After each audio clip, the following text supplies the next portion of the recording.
Assalamualaikum warahmatullahi wabarakatuh. Apa kabar anak-anak hari ini? Semoga selalu sehat dan tetap semangat belajar. Pada hari ini, Bu Intan akan menemani kalian pada tema 2, subtema 2, pembelajaran 3. Di rumah kita banyak menggunakan energi listrik. Bagaimana cara penggunaan yang aman?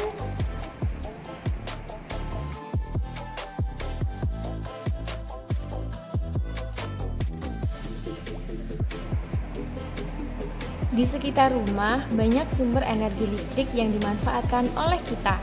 Namun, kita harus hati-hati dengan sumber listrik tersebut karena berbahaya.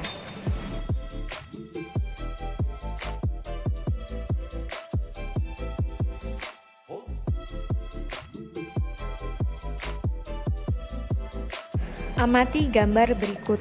Dari gambar berikut, kita dapat menarik kesimpulan yang pertama, sebaiknya jangan bermain layang-layang di dekat jaringan listrik karena sangat berbahaya.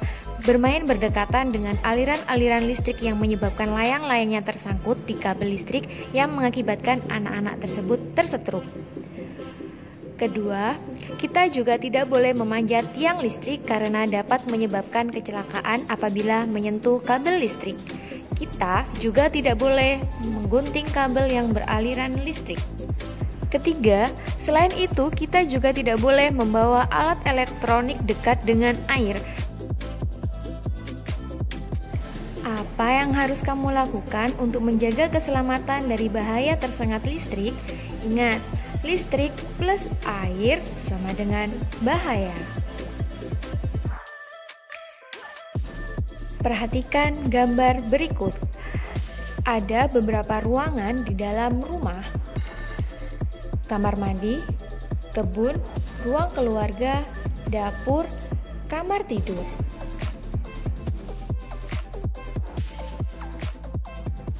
Tugas 1. Nomor 1, tulislah barang-barang yang menggunakan listrik di setiap ruangan. 2. Tulis apa yang harus kamu lakukan saat menggunakan barang tersebut.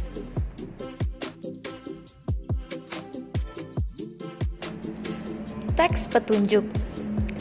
Tahukah kamu apa itu teks petunjuk?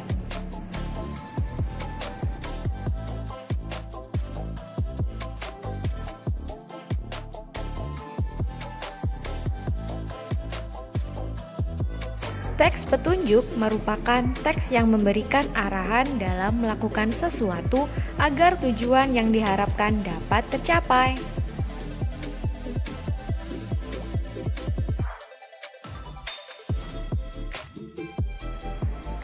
Berikut adalah macam-macam teks petunjuk. Pertama, petunjuk mengonsumsi obat.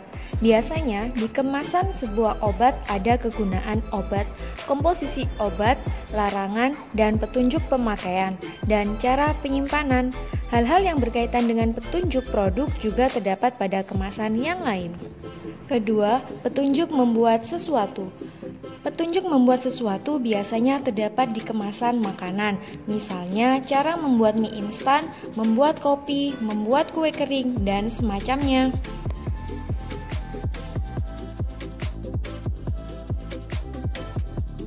Ketiga, petunjuk melakukan sesuatu.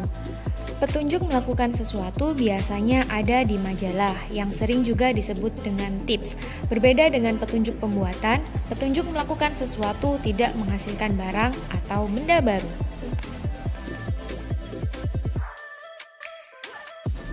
Keempat, petunjuk arah atau denah. Biasanya terdapat di lampiran acara atau undangan pernikahan atau sunatan. Tujuannya agar pembaca tidak tersesat saat hendak pergi ke tempat tujuan.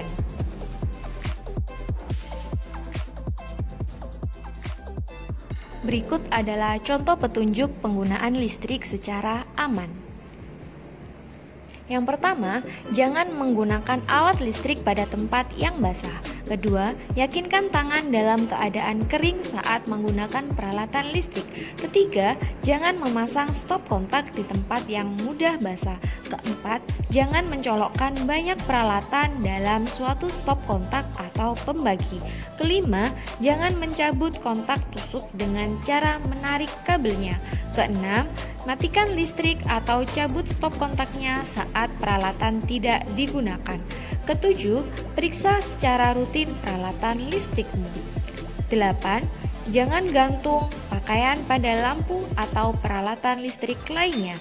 9. Panggil ahlinya jika curiga ada gangguan pada peralatan listrik. Tugas 2. Dengan bantuan orang tuamu di rumah, buatlah denah rumahmu menuju sekolah pada buku gambarmu. Beri warna agar lebih menarik.